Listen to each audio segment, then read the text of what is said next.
Foreign Filmcast 39, A River Changes Course.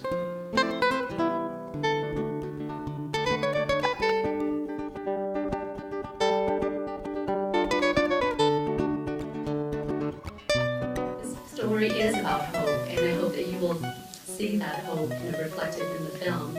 But the film is about three families struggling against the challenges of development and globalization, and trying to maintain their traditional way of life, as the modern world closes in around them. But, hopefully at the end of the film that you'll see that there is, maybe there is some hope, to the film and to the struggles that the people are going through. I'm really looking forward to the Q&A afterwards, especially with Varun. I think we're going to have a very interesting and lively conversation, maybe a conversation that you'll not often hear, but hopefully the conversation will be very much inspired by the film. And hope you enjoy the film, and we'll speak afterwards. Thank you.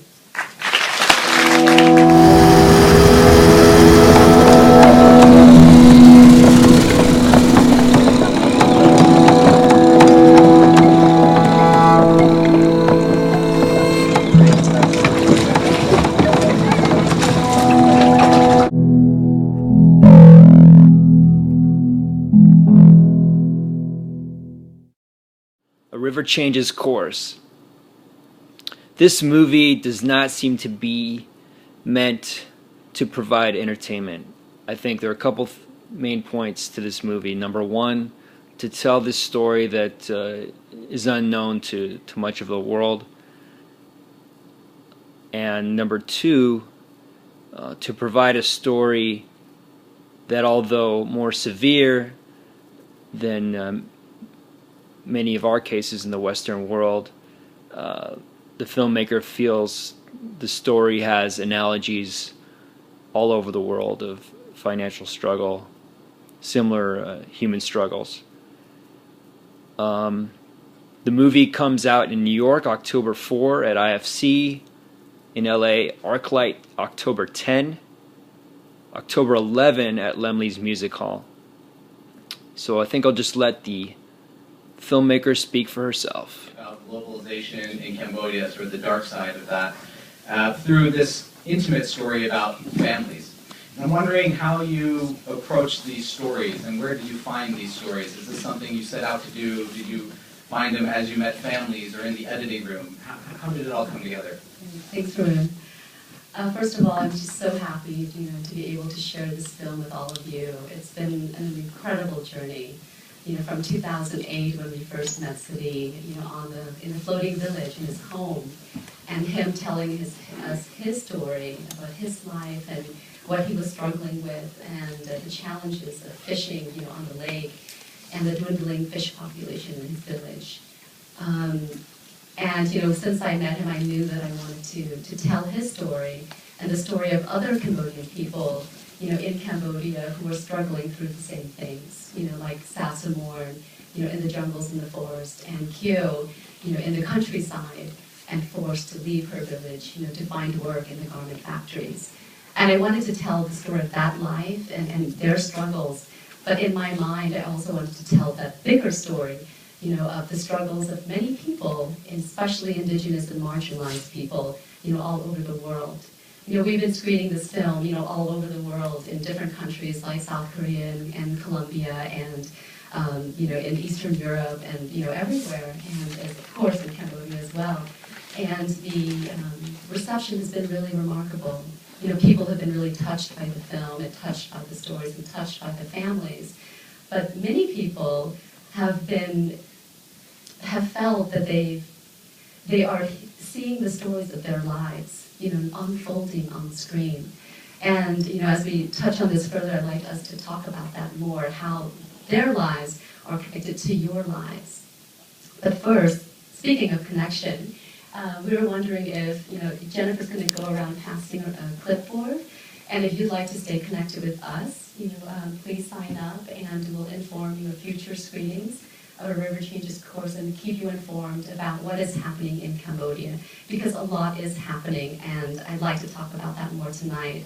I went, to Cambodia to document the elections, the 5th national elections in Cambodia, and there have been an increasing number of protests in the last few days against the election results, and so we'll talk about that more soon.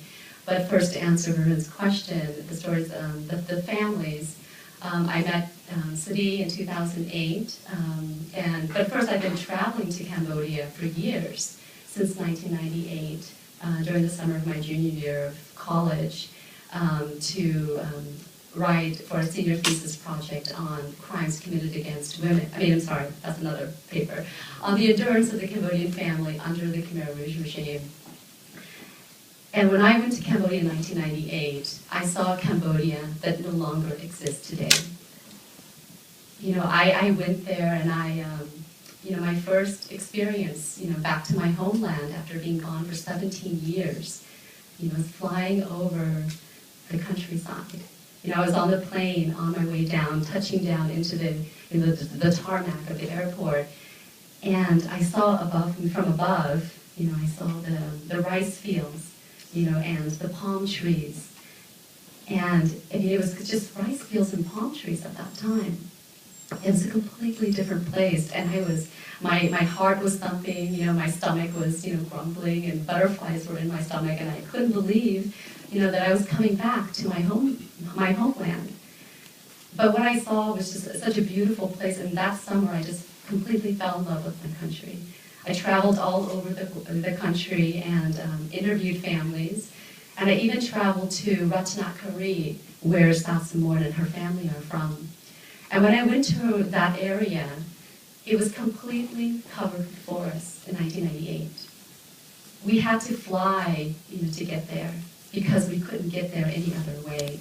The roads were too rough, or it didn't really exist at all. Today, in 2013, almost all that forest is gone. Completely destroyed.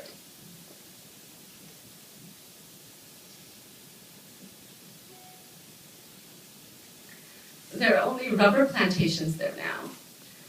Cassava plantation, like the one that Sadi is working in. And sugar plantations. And the timber that's cut down, they're not even used inside the country. They're not even being manufactured in the country. They're being shipped abroad to be manufactured abroad, and then the furniture made out of that wood is being shipped back to Cambodia. The sugar that's being processed in Cambodia is being shipped to Europe.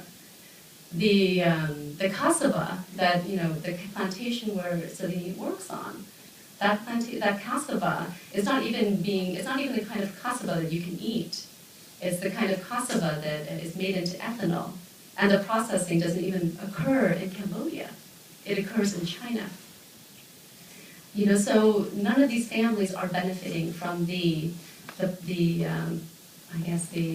output or the benefits of globalization and development. Back to what I was saying, I'm sorry. So that's, 1998 was the first time I saw Cambodia, the first time I went back to my homeland. But when I went back to Cambodia in 2008, and I had been traveling back and forth, I could see the difference, but in 2008, I saw a difference that I couldn't even imagine before. The country, like I said, completely changed overnight. And Phnom Penh itself was, really changed. There were big buildings that were, erected that were not there before. And I'm not saying the development is bad, but I'm just wondering about that process of development, if it takes into account people's lives, if it takes into account, the consequences, the environmental consequences. And in the case of Cambodia, that's not being taken into account. And what I wanted to do at that time was to document it, before it was too late. I'm sure all of you, if some of you may be familiar about Cambodia, but if you are familiar, have any familiarity with Cambodia, you're probably familiar with the Khmer Rouge regime. You're familiar with the genocide that occurred in Cambodia, where nearly 2 million people were killed. But you're not familiar with the genocide, I would say, the atrocity, I would say, that is happening in Cambodia today, where thousands of families are being thrown off their land and stripped of their livelihood, stripped of their access to forests, access to their farmland, access to their spirits. You know, for Sasamon and her family, the forest is where the spirits live. It's, where, the protector of the land live. Once that forest is destroyed, the spirit is gone. The spirit disappears. There's no one to protect her and her family. There's nothing to protect us. And in a way that's really symbolic, once we destroy nature, once we destroy our spirit, once we destroy the source of life, the water, the land, each other, we have nothing. And that's these are the challenges that, Sadi and Sasamorn and Kyo and their families are faced with right now. They're faced with that challenge of trying to preserve, what is beautiful in all of us, which is the natural world around us. At least this is what I think, and the families and the friends and the relationships and the connection and the culture and the tradition and the way of life that makes life, so beautiful. Without those things, we don't have that. And what I wanted to say in the introduction was, I hope, when you're watching this film, that you saw something in the film reflected in you too. That, maybe watching the families, joking with one another, playing with one another, and even the father trying to wake up his little daughter, to fish, and the love and care that they have for one another. Maybe that, reminds you of your home and your family, or maybe it even reminds you of what you've lost because of everything that is happening in the world right now, because of how hard you have to work every day, to feed your family. I think that life in the United States is as much a struggle as it is in Cambodia, as it is in Colombia, as it is in South America, as it is in Egypt or Syria or Jordan or, everywhere in the world. I think it's a struggle. We're all trying to make ends meet. At least I am. I don't know about your situation, but I am trying to make ends meet myself as a filmmaker. The price of healthcare has risen exponentially. The price of education is out of control. I'm still paying off my law school loans at this moment, and I have no idea when I'm going to pay that off. And our wages have not gone up. It's all relative. Kyo, her wages was $61 when I, first met her. It's supposedly gone up to $80, although they haven't really seen the benefit of that. And they can't survive on $80 a month. And neither can we, or the teachers that teach our children in the United States, survive on $40,000 a year, or $50,000, or whatever that may be. Some even $25,000 a year. So I feel that, what is happening in Cambodia is not just in Cambodia. We don't have to look very far to understand and to feel and to know that the impact of globalization is very close to home. You've made some really, extraordinary creative decisions in this film that work really well. And one of them I found was your decision not to use a voiceover and really let the story unfold. It's a very quiet, almost meditative, contemplative journey that we take with these families. It's very introspective, almost spiritual. We were talking about that at one point. And we hear the sounds of the village, the sound of the river, the banter of the children. In a way, we're inside that family. Can you talk to a little bit about your creative decisions in terms of this very unique visual and audio sort of aesthetic of the film? Yeah, thank you, Ruben. It was not very hard to make that decision, and actually for me it's never really a decision. I just feel that this is how it should be, you know, and maybe not how it should be, but the film told me, you know, this is how it should be, and the people and the families and their stories told me how this should be. You know, I mean, I spent 3 years with these families. You know, I lived with them, I slept with them, you know, I lived on the floating village, I ate their food, you know, slept in their home in the jungles, you know, I stayed with, you know, Kyo in her dormitory, little tiny dormitory that she shared with 5 other people, you know, and so I lived with them, and I wanted, you know, I want you to live with them too. I want you to feel what I felt and what they went through, you know, and understand, you know, the beauty of their lives. And I don't want anyone else, you know, to get in the way of that, not even myself. It was a really difficult decision, actually, at the very end of the film when I, you know, included myself. Actually, I was really against it. You know, Chris Brown, the editor, who did a spectacular job on the editing, you know, he said, no, Kalyanee, you have to include it. I said, no, Chris, I don't want to do it because I just don't want to get in the way of the story. You know, I want the people, the families to tell their story and not me.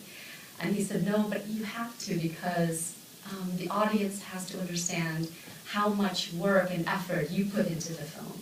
You know, how much work and effort you put into, and the love and care that you had, you know, for these families. The fact that you spent all this time living with them, you know, he needs to be revealed. And so I finally relented, and I'm glad I did, because I think in that moment, at least for me, you know, when I watch it, it just brings me back, you know, it takes me back to that time, you know, when I was with them. But the sound, I think that the screening here, oh my God, is incredible. Yes. Yeah, the sound is just amazing. I really love the sound. Hearing the sound here, just like the forest and the rice and everything, the harvesting is just beautiful. And I really want people to hear those sounds and to really, you know, to live it. Skywalker sound, actually, Zach Martin and Angie Yessen did the sound and the sound design. And Skywalker, you know, sponsored it, and we just had an amazing time, you know, mixing it in their facility. But the sound, I feel, is just the natural, you know, soundtrack, you know, for the film. It really, you know, draws you in. I hope it did. Well, it's appropriate. We're screening it here in a theater designed by George Lucas, my favorite theater in LA. Every time we screen a film here, the filmmakers always say, that's the best I've ever heard or seen my film. So we're lucky to be able to see it here. In your life, you've worked, you know, your work has really been focused on marginalized, disenfranchised communities, refugees and others who have been sort of disparately impacted. I think it comes out of your own life experience, and you've done that as an attorney, as a scholar, and now as a storyteller. Can you talk about storytelling in your life, telling new stories about yourself and your world, and the power of storytelling in addressing these sort of social justice issues? Thanks, Wayne. Yeah, storytelling, you know, I think all of us are storytellers. You know, I think we're all born storytellers, and the reason is because we want to connect with others. You know, we want to hear stories in order to feel that we are not alone in the world. You know, I've always been interested in stories. Ever since I was a little girl, I just read voraciously, you know, on the bus, you know, on the toilet, you know, during recess, everywhere, anywhere I could, you know, lay my hand on a book, I was reading. I just loved to hear stories and read stories. But as I grew up, I enjoyed even more just listening to stories and hearing people's stories. You know, and even as a lawyer, you know, I was listening to people's stories. You know, I was working in Los Angeles for the Asia Pacific American Legal Center and assisting domestic violence survivors to file cases using the Violence Against Women Act. And then I was working in South Africa at the Refugee Law Clinic at the University of Witwatersrand, assisting, you know, refugees with their application, you know, for refugee status. And so I had to hear their stories, and I wanted to hear their stories. And I knew that only by listening to their stories, can I ever really understand their life and understand what they are going through, and then understand what we can do to help them. If we don't listen, we can't understand. We can't possibly know what we can do. And the problem with our world, I think, is that people don't listen. We don't listen to each other. We zone out. We turn on the television. We take our iPads or iPods. We take our iPhones. We have all these mechanisms for zoning out. We don't listen to each other anymore. And politicians especially don't listen to people. They don't care what people think. They only do what is right for them and their pocketbook. And that's happening here in the US, and that's happening in Cambodia as well.